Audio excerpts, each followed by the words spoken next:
Ronald Coleman, inviting you to radio's most dramatic half hour. Favorite Story.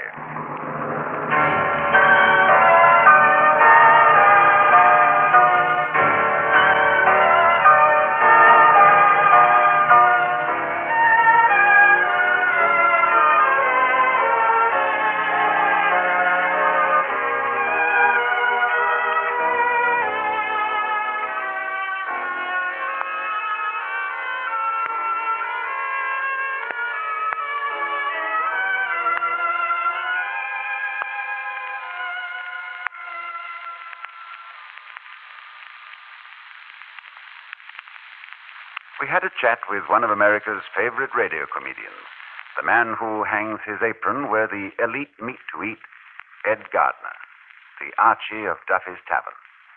We asked Archie to name his favorite story so we could dramatize it on this series. Well, he told us he always liked the yarn about the young fellow who slipped on a banana peel 12 centuries long.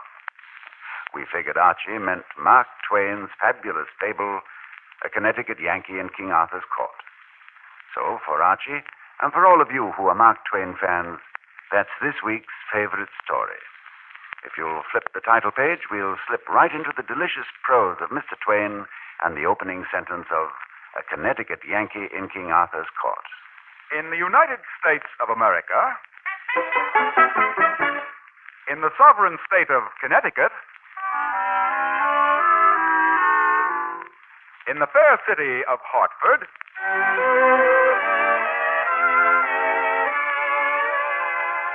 there is a boiler factory. And in this boiler factory, Shut up!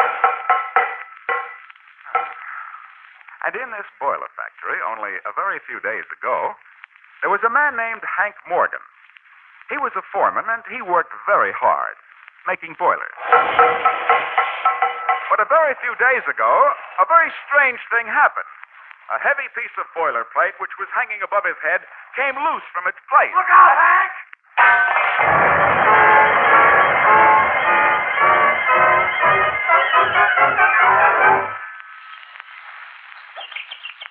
Hey. What happened? Where am I? Oh, my head. Prithee, fair sir, what doest thou? Come again? What doest thou sitting beneath that tree and clothed in such strange attire? Hey, if I was you, Sonny, I wouldn't go around making cracks about other people's clothes. That crazy quilt you're wearing ain't exactly custom tailored. Verily, sir, I understand thee not. What's the idea of prancing around the peaceful Connecticut countryside wearing a suit of armor? Fair sir, will ye just? Will I which? Will ye try a passage of arms for land or lady? Hey, what are you giving me? Get along back to your circus, or I'll report you. I counsel thee, stranger, get thyself on horseback and dress thy shield. If it please thee or no, I shall try thee. That's right, Sonny. Run along. Ta-ta. Oh, brother, the boys in the white coats will be out after him. With butterfly net. Defend thyself. Hey, what's the idea? Get away from me. Come down from that tree, varlet. Hey, now look. You play too rough. Put away that pointed spear, Jack. You'll hurt somebody. I command thee to descend yon tree on penalty of dire death. Okay. Keep your shirt on. I'll come down. But put away that spear. Very well. Now, you are my captive. All right. Have it your way. We might as well get acquainted. What lunatic asylum do you hail from, buddy? I am Sir Sagramore, by leave of His Majesty, good King Arthur, Knight of the Table Round. Glad to know you, Saggy. My name's Hank Morgan. 123 North Elm Street, Hartford, Connecticut. Mary, we must proceed post-haste to the castle. See? There loom its towers through the trees. Oh, yeah. Bridgeport? No. Camelot.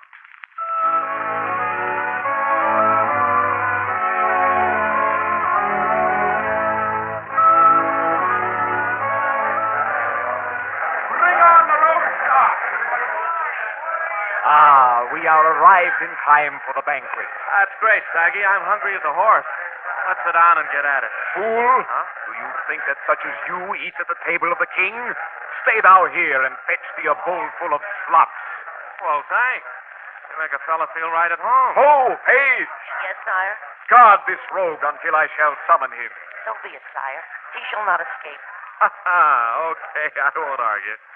Hey, what's your business around here? I am a page. Go along, you ain't more than a paragraph. Now look, Clarence, my boy. Fair now, what did ye call me? I called you Clarence. If it ain't your name, it ought to be.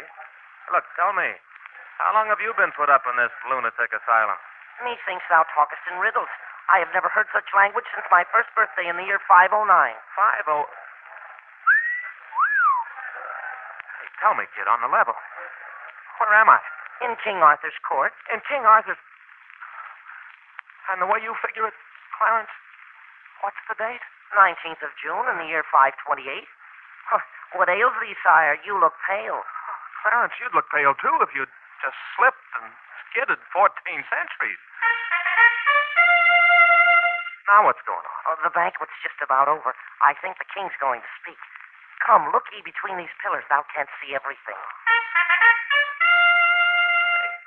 who's that fellow at the head of the table up there? That's the king. King Arthur himself.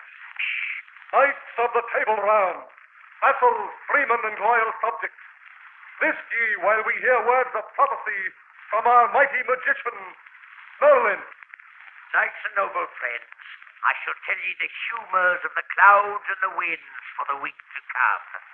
I take it he's sort of a local weatherman. But his words on weather are a useless babble. Forsooth, he is always wrong. Just like I say, local weatherman. Good friends and liegemen, the skies will be fair and cloudless until the next Sabbath. Well, according to what you say, Clarence, that means I'd better carry an umbrella. Marry, sir, what is that? An umbrella? Don't worry your pretty head about it, Clarence. The umbrella won't be invented for about 7 centuries. But there will be storms on the coast of Gaul within a fortnight. Our thanks to thee, Merlin, for these views into the future. Now will Sir Sagamore tell his adventure and bring forth his captive. That's you. Me? Oh. Keep your fingers crossed, Clarence. Here goes nothing. Royal sovereigns and noble friends, I came upon this horrible, sky-towering monster in an enchanted forest. Huh? For full 3 hours I gave him battle and slew 13 of his knights. 1 against 13. Bravo, Sir Sagamore. Then did I come face to face with this poisonous, man-devouring ogre. Me? Oh, noble king, I have brought this terrible monster before you to be sentenced. Such dangerous creatures as this must be purged from our royal forest. The sentence is death. Oh. On the 21st of June. Oh. By burning at the stake. Oh. And now, send him to the dungeon.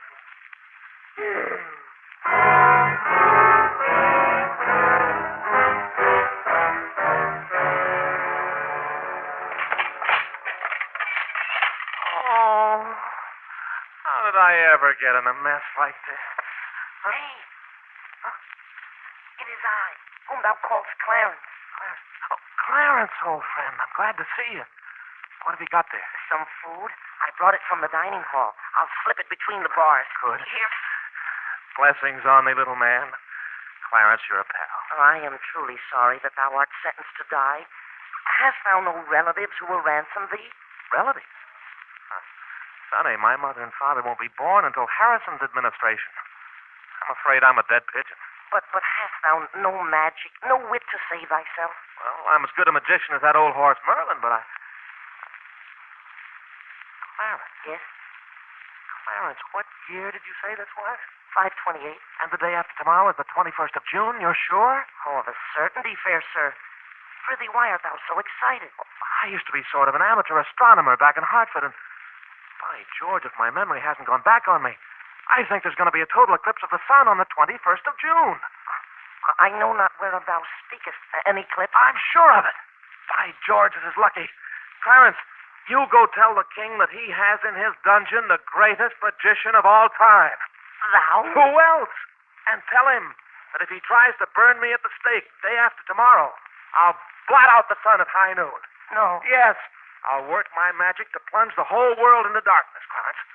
I'll take the sun from the sky and not restore it until the king grants me my freedom.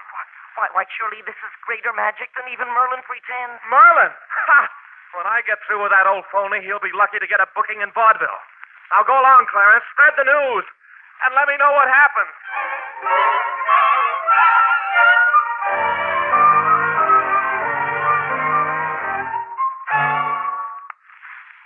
There, sir. Art thou awake? Oh, Clarence, you kidding? I've been awake all night. The mattress down here is no beauty rest. I have good news for thee. I have persuaded King Arthur to move up thy execution to today. What? It was not easy to do ye this favor, but now ye can perform the miracle today, and thereby save thyself another night in prison. Was it not a kind favor that I did ye? Oh. Yeah, Clarence. Your kindness is killing me.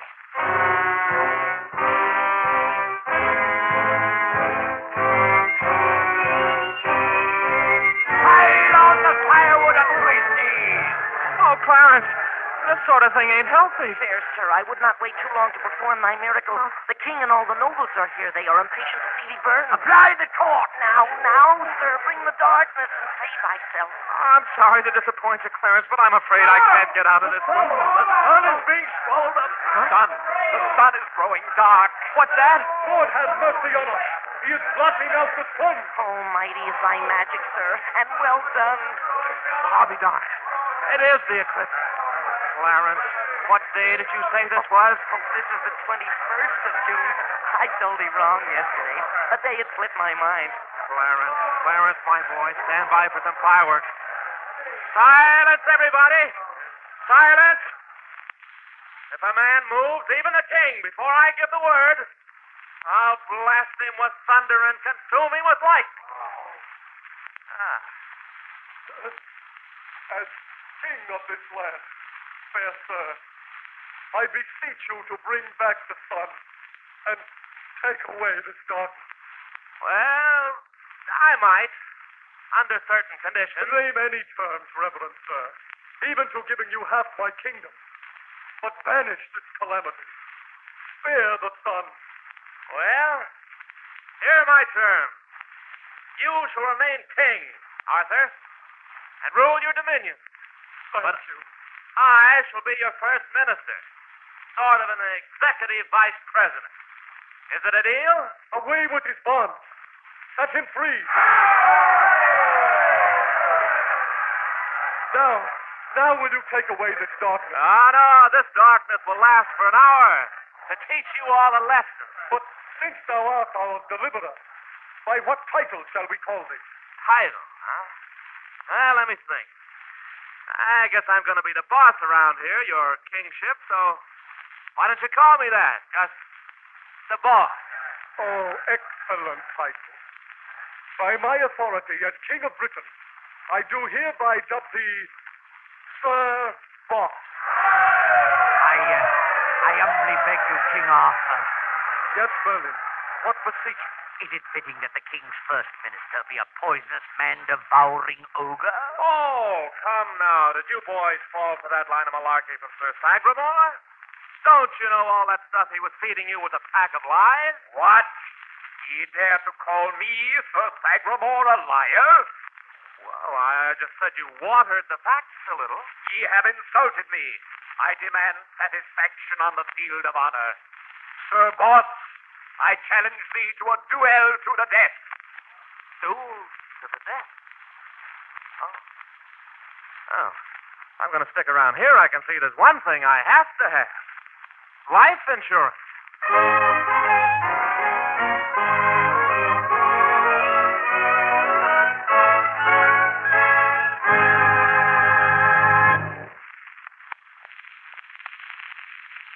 As the old vaudevillians used to say, you ain't seen nothing yet. Into the land of Lancelot and Guinevere and Gawain steps a young gentleman hot as a firecracker out of our own century.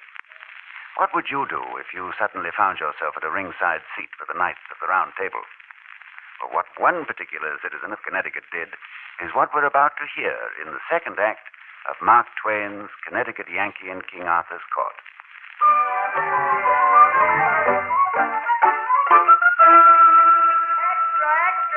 can't read all about it. Sir Boss unveils new miracle. Electric lights installed in Royal Palace at Camelot. Men, thou shalt start work tomorrow morning on the assembly lines in the River Thames plant. Thou wilt manufacture a new automobile called the Guinevere 6 in honor of Her Royal Majesty the Queen, by order of Sir Boss. Go ahead, Merlin. Turn it on. Little switch there on the side. It will not put needles in my fingers as when I thrust my hand into the light socket. No, Merlin, you won't get a shock. Go ahead. It's just a radio. Concluding our midday newscast. Bodkins. This is MABS, the Middle Ages Broadcasting System. There is a man in there? Listen. This program was brought to you through the courtesy of Smiling Sir Gaheris, maker of fine armor. Double-breasted chain mail with a pleat in the back. Wears like iron. Oh, enough. I warn thee, Sir Boss. All this magic bodes ill for the land of Britain. Now, look, Merlin, old scout, we magicians got to show each other a little professional courtesy. You'll still have something to do. You can perform card tricks at parties and work the shell game now and then. And there's always the weather. Methinks thou should look after thine own business. I would look after mine. Okay, kid, no hard feelings. You know, there's just one thing makes me stop and wonder. What is that? What a dirty trick I'm playing on history.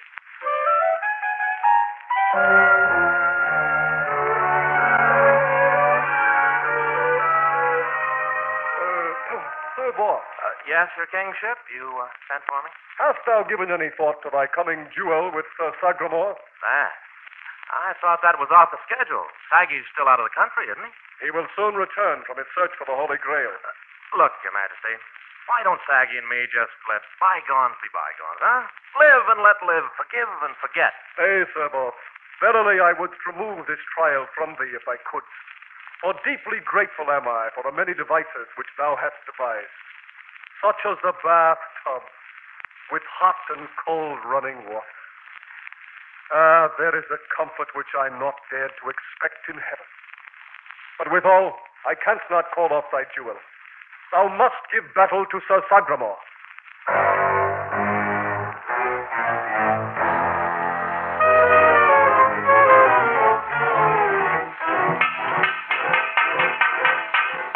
Ah, that's a wonderful noise.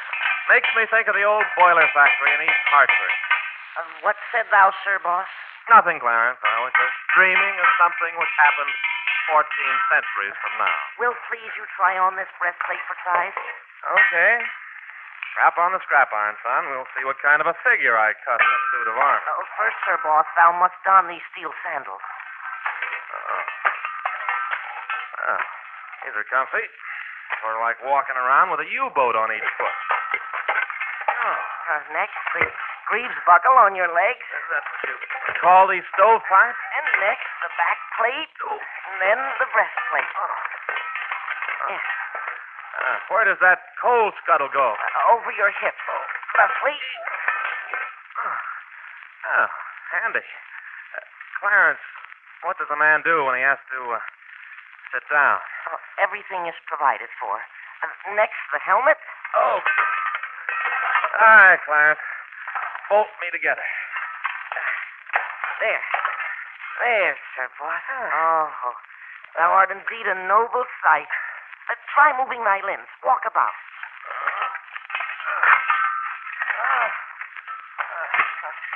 Clarence, shall we dance? Indeed, thou wilt feel awkward at first. Awkward. No pockets, no way to reach your cigarettes, no way to scratch yourself if you itch. Oh, Clarence, give me a nice, cozy straitjacket any day of the week. And get me out of this. Yes, sir. Oh. In that get-up, I wouldn't have any more chance than a pickled sardine. Clarence, if I'm going to beat Sir Sagramore in mortal combat, I'm going to choose my own weapons. And you know what they're going to be? What, Sir Boss? Brains.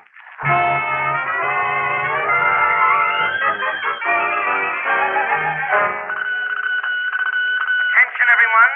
This news bulletin cometh from Camelot. Flash it. Sir Sagramore is back. His first scheduled appearance on home ground will be on Sunday next, when he will engage in mortal combat with Sir Boss. It's a duel to the death, and may the best man win.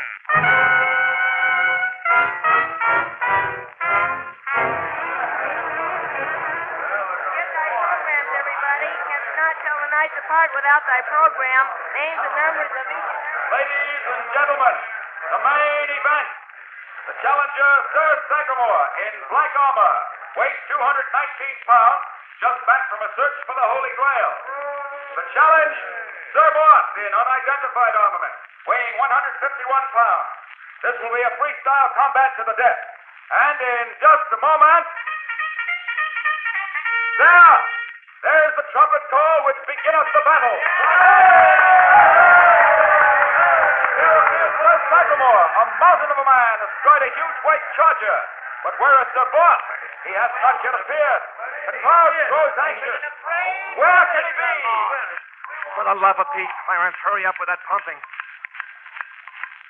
Marry, Sir Boss, I knew not that these tires should be packed so full with air. That's good enough. The crowd's getting anxious. Now, Clarence, do you know just what you're supposed to do? Methinks I can remember. Firstly, I do not but watch, with my heart in my mouth. Keep your heart any place you want to, Clarence, but stand by, and when I yell alley-oop, that means I'm in trouble. And you're to hand me that. By what name do you call it again? It doesn't matter. It won't be invented for a dozen centuries. But if you want to, you can call it a hand grenade. When thou sayest alley-oop, I giveth thee the hand grenade. Carefully, and don't pull the pin. And about 5 seconds later, it's going to rain Sir Sagamore. Here we go. Oh, luck be with thee, good Sir Boss. Here he goes. Sir Boss, putting on the list. He has no armor. Indeed, he's dressed only in thick tights. He has no weapon save a long piece of rope which he twirleth in his hand. And he has no horse. Instead, he balances himself on a strange two-wheeled contrivance which I think he calleth a bicycle. Sir Sagamore looks very angry. He lowers his lance and charges. I warn thee, Sir Boss, thou art a dead man. Sticks and stones may break my bones, but words will never hurt me. Sir Sagamore is preparing to charge, and the boss is swinging a large loop of rope above his head. They come together. Sir Boss turns aside on his bicycle and... Sir Sagamore is unhorsed. The boss strangled him with a flying noose of rope as he passed by and pulled Sir Sagamore off his horse. The boss is smiling to the crowd. Now he's riding his bicycle in front of the grandstand. No hands! Sir Sagamore seemeth to be furious. His squire helpeth him back to the saddle. Verily now shall I slay thee, for now I shall pursue thee with mine enchanted broadsword. Gotta fall back on enchantment, Sir Saggy? Well, if you're going to do that, I'm going to call to my service the dread spirit with a Turkish name, 100 syllables long. No. Ah, you didn't think I knew his name, did you, Merlin? But know thou, Sir Boss, that if thou mispronouncest one solitary syllable of the 100, then will the Turkish spirit turn on thee and slay thee. Go tend to your knitting, Merlin. I'll look after myself. Come on, Saggy. Get out that broadsword. Sir Sagamore hesitates. He seemeth afraid of the curse of the Turkish spirit with the 100-syllable name. But now he starteth towards Sir Boss. Okay, Saggy. Okay, you asked for it. Oh, Turkish spirit, I call on your thunders and lightnings to destroy yon night. By your own name, I ask it. Abracadabra, Rumpelstiltskin, Anakopatkin, Walla Walla, Watanabe, Nebuchadnezzar, Gotterdammerung, Ikkai-Kak, Anti-Disestablishmentarianism, Incommunicado, Minnetonka, Hiawatha, Tavarich, Slavko Vorkovich. The boss is stopping for air, but still Sir Sagamore advances upon him. Methuselah, Mahatma Gandhi, Kaiser Fraser, Adjutant Topeka Santa Fe, Pomona, Luther, Cucamonga, alley-oop. Here thou art, Sir Boss. Thanks, Clarence. I hate to do this to you, Saggy, but you asked for it.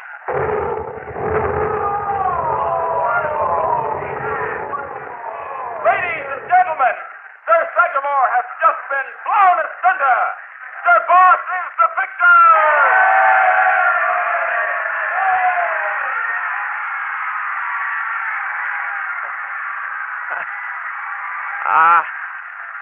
It was nothing. Hey, hold! Silence, one and all, silence. Sir Boss, thou mayest be the victor, but I, Merlin, have yet a word to speak. Thou hast disturbed our lives with strange magic. Thy wit has upset our houses and our towns. Thy enchantments have made us wonder in what day and age we were born. Therefore do I, Merlin, cast this spell upon thee, Sir Boss. Thou shalt vanish from our land. Thou shalt pass into a deep slumber. And thou shalt wake in a far country after sleeping 14 centuries. By my magic, I, Merlin, do decree it.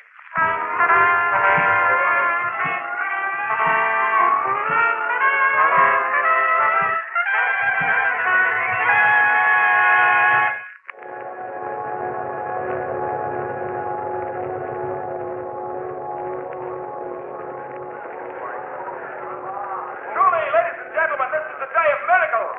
The boss has vanished into thin air. Is there a doctor in the house?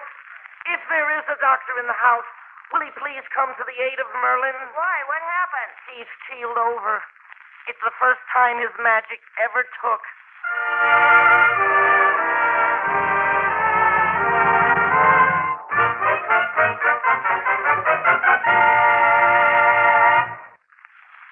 We're back in our own century now, leaving magician Merlin out cold, back in the Middle Ages. You've been listening to Mark Twain's famous yarn, The Connecticut Yankee in King Arthur's Court, the favorite story choice of the radio comedian Ed Gardner, the Archie of Duffy's Tavern. Our thanks to Ben Alexander, who played the Yankee, Joseph Kearns, who played Merlin, and to all the members of the cast and orchestra of this week's favorite story. Next week, one of the great romances of any language, Edmond Rostand's moving love story, Cyrano de Bergerac, the stage hit of 2 centuries from the Comédie Française to Broadway. It will be my pleasure to play the title role of Cyrano. That's next week's favorite story, and we hope you'll be listening.